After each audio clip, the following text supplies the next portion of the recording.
ոչ քննարկումները շարունակվում են, բանակցությունները փակուղում չի հայտնվելու եւ պատերազմի հավանականությունը որևիցե ձևով, որևիցե քայլով չի ավելացվելու եւ չի ավելանա։ Ո՞րն է, պարոն Սիմոնյան, լավ դուք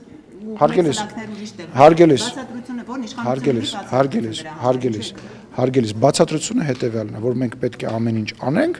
որ մեր օրակարգը, որը խաղաղությունն է, իրականություն դառնա։ Թե այնտեղ կրակեցին, չկրակեցին, այո, դրանք բաներ են, որոնց մենք ուշադրություն ենք դարձնում, որոնց հետ կապված հետևություններ ենք անում, բայց մեր նպատակը ես ձեզ արդեն ասեցի։ Այսինքն անհանգստություն չունի իշխանությունը, որ կարող է էսկալացիա լինի, որ կարող է այս կրակոցները ռազմական գործողություն։ Լսեք, կարա ոչ մի կրակոց չլինի եւ էսկալացիա լինի եւ դրանով չի պայմանավորված, կա հիմնական process։ Այդ հիմնական process-ին հետևելով եւ այդ հիմնական process-ը տանելով է, որ դու կանխում ես կամ կանխատեսում ես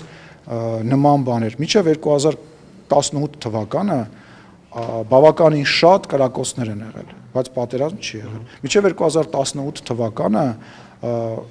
չեմ կարող հիմա թիվը կոնկրետ ասեմ, բայց բազմաթիվ մահեր են եղել սահմանին, բազմաթիվ կրակոցների հետևանքով, բայց այլ իրավիճակ է եղել։ Հիմա ունենք իրավիճակ, երբ որ կա համաձայնեցված փաստաթուղթ։ Ես նաև Պիտերբուրգում փոքր առանձնազրույց եմ ունեցել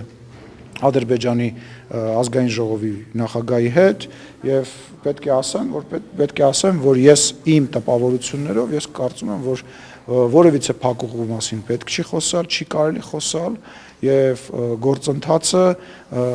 նաեւ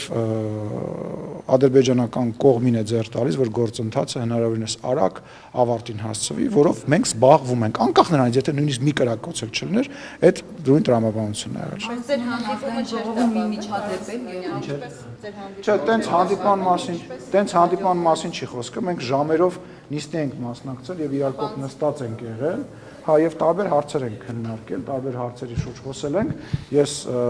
մենք պայմանավորվել ենք, որ հրապարակային սրա մասին չենք խոսելու եւ ես չեմ ուզում սրա մասին հրապարակային խոսեմ, առավել եւս որևիցե նոր եւ դարակազմիկ բան չկա, այլ չեմ ասում, որ այդ ֆորմատում մենք որևիցե բան ոչ որոշում ենք, ոչ որոշելու մոտ խոսակցությունը տեղի ունեցել, բայց շփումը, ես շփման տպավորությունով եմ ձեր հետ կիսվում, ինչպես նաև մեր երկու, այսպես ասած, կոլեկտիվների շփման մասին,